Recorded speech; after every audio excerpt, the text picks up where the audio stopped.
би бас төсөв баталж байгаа цаг хугацаанд хэлж байсан. Бид нарын төсөв тусгаж байгаа хөрөнгө оруулалтын ажлуудыг ирэмблэх хэрэгтэй байна. Ирэмблж ангилахдаа үр өгөөжийг тооцож үр ашигаас нь хамгийн их өгөөжтойгөөс нь эхэлж хэрэгжүүлдэг болмоор байна гэж. Тэр гүйцэтгэлийг одоо гаргахтаа ч гэсэн энэ үр өгөөж ямар байгаа юм бэ гэдэг дээр яагаад ирэмблэлт ангилалт хийгдэхгүй байгаа юм бэ? Энд дээр нэг тодорхой тайлбар өгөөч гэж. За хоёрдугаарт 5 жилийн үндсэн чиглэлд тусгасан арга хэмжээний 65.4% нь бүрэн хэрэгжээгүй гэж байна. За үүнд нөлөөлсөн шалтгаан хүчин зүйлүүдийг аваад үзэхээр үндсэндээ одоо масс нь дийлэнх нь дандаа яамдын ажлын хариуцлагатай одоо холбоотой байна. Ажлын уялдаа холбоо хангагдаагүй байна. Баримт бичиг бүрдүүлбэр дутуу байна. Шалгуур үзүүлэлтээ тодорхой болгоогүй байна гэсэн ийм зүйлүүд. Эргээд нөгөө хөрөнгө санхүүгээс болж шалтгаалж хойшилж байгаа ажлууд бол харьцангуй бага хувийг эзлээд байгаа байхгүй. Тэгэхээр энд хариуцлагын механизм гэж юу юм байна уу? Ямар хариуцлага тооцдог юм бэ? За хөгжлийн бодлого төлөвлөлтийн тухай хуулийн 6-гийн 5-д зааснаар 10 жилийн хугацаанд хэрэгжих хөтөлбөрүүдийг бид боловсруулах ёстой. 8 хөтөлбөр. Энэ хөтөлбөрүүд ер нь хизээ эцэслэн боловсруулагдаж батлагдах вэ? Нэгдсэн бодлого төлөвлөлт 10 жилийн хугацааны энэ хөтөлбөрүүд хизээ гарах вэ гэдгийг тодорхойлъё. За боловсролын яамнаас энэ засгийн газрын 2 тогтоолттой холбоотой нэг асуулт байгаамаа.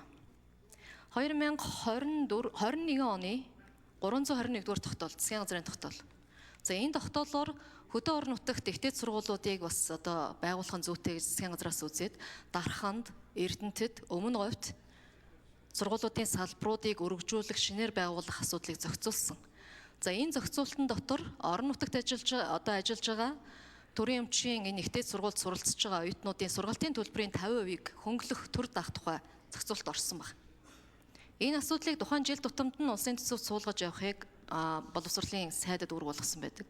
Энэ хэрэгжээд явж исэн 24 оны 102 дугаар тогтоол, 24 оны 4 сард баха 102 дугаар тогтоол гарсан. Энэ тогтоол болохоор боловсролын одоо энэ зээлийн сантай холбоотой асуудлыг зохицуулахдаа нөгөө 50%-аар хөнгөлөгдөх ёстой асуудлыг маань амжиргааны баталгаажих төвшин хүрээгүй бол гэдэг байдлаар ингээд давхарц 2 өөр иш хувилбартай юм залт орцсон. Өөрөөр хэлбэл хүчин төгөлдөр байгаа өнөөдөр хүчин төгөлдөр байгаа засгийн газрын 2 тогтоол 2 өөр зохицуулалттай. Орон нутагт байгаа ихтэй сургуулиуд боловсролын яамнаас энэ 50% хөнгөлтийн санхүүжилтээ авъя гингүүт сүүлийн буюу 24 онд батлагдсан энэ журмаа барьнаг явуулчихдаг. Өмнө нь нөгөө 3 ихтэй сургууль орон нутагт байгуулахаар шийдвэр гаргасан 321 дугаар тогтоолыг яах ёстой юм бэ? Яг энэс болоод 50% хөнгөлтийг бодоод ялангуяа энэ төвлөрлийг сааруулъя. Улаанбаатар хотод байгаа энэ төвлөрлийг орон нутаг руу сааруулъя. Ихтэй сургуулиудыг орон нутаг руу шилжүүлэе гэдэг энэ бодлого маань өөрөө хэрэгжих боломжгүй болж одоо нөгөө 50% хөнгөлтөнд болоод орчихсон өдөр нутгийн сургуульд орсон оюутнууд өнөөдөр 100%-аар төлбөрөө төлөх болчоод яагаад төр засгийн ийм докторгүй шийдвэр гаргаад байгаа юм бэ гэдэг дээр хүртэл тулж байна. Тэгэхээр энэ тал дээр тодорхой хариулт өгөөч.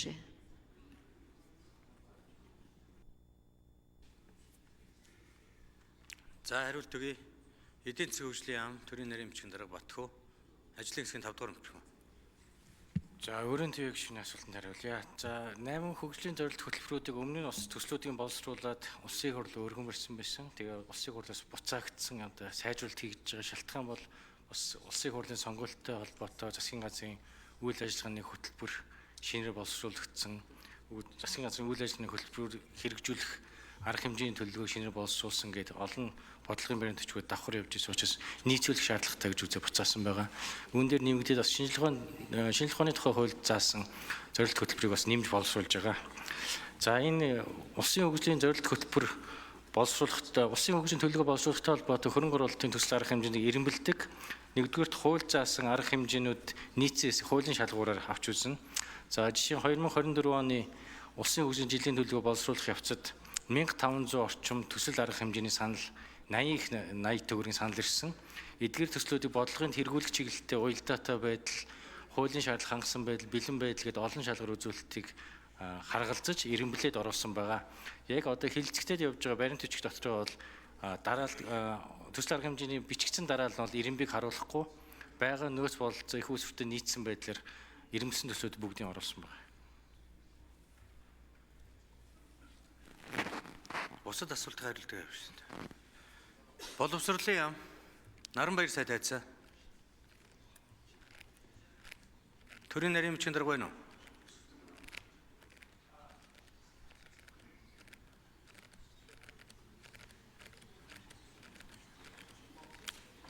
Хүлээж явах уу? За нэг хяналт хариуцлагатай холбоотой асуудлаар учрал сайд. Дараад нь одоо 2 сайд. За боловсролын яамны энэ зүгээс энэ засгийн газрын 21 оны 11 10 дугаар сарын 21 тогтоол байдаг.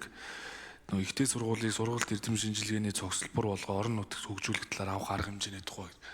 Тэгэхээр сая хамтарсан засгийн газар байгууллагахдаа энэ орон нутагт ихтэй сургуулиудыг байгуулах асуудлыг дэмжинэ гэж зорилтыг дэвшүүлсэний дагуу бид нар бол энэ хавар хөдөлмөрийн зах зээлийн эрэлтийг зарлаад түүнд нийцсэн нийлүүлэлтийг хийх санхүүжилтийг боловсролын зээлийн сан дээр хийя гэж одоо ингэж бодлого боловсруулж байгаа. Нэгсэндээ бол эрэлттэй мэрэгчлүүдээр болоод за хөдөө орон нутаг дах одоо тодорхой мэрэгсэн мэрэгчлүүдээр элсэлт авахд зээлийн сангаас тэтгэлгээр 100% санхүүжүүлэх бодлого юм хэрэгжүүлэхээр боловсролын сангийн зээлийн сангийн өөрчлөлтийг одоо хийгээд явж байгаа гэдгийг хэлье.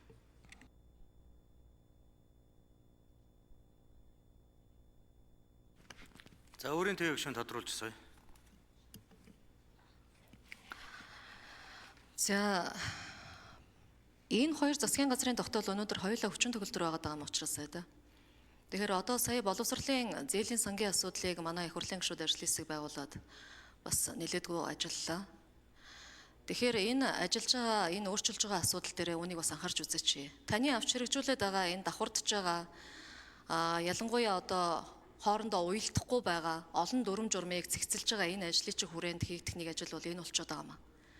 Өнөөдөр орон нутагт ихтэй сургуульд элсээ төлбөрөө төлөө 50% хөнгөлтийг авна гэж эдийн засгаа тооцоод орцсон маш олон хүүхдүүд энэ дээр хохирогч болж үлдээд байна. Гэтэл энэ журам нь өөрөө өнөөдөр хүчин төгөлдөр хിവэрэ байгаад байна.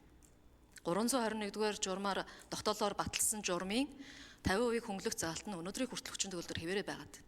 Тэгэнгүүт 24 онд гаргасан журмаа барина гэд яам нь бичиг өгчүүд тэр бичгээр л санхүүжилтийг зогсоочод байна. Энэ асуудлыг нэг тусгаалаа авч үзээч гэж хүсмээр байна. Нэг. За санал хэлжлээ. Юу яа гэм дөө? Одоо ингээд 30 гишүүн асуулт асуухаар байгаа. Тэгээд зарим сайд нар гадаад томилолттой, зарим сайд нь орон нутагт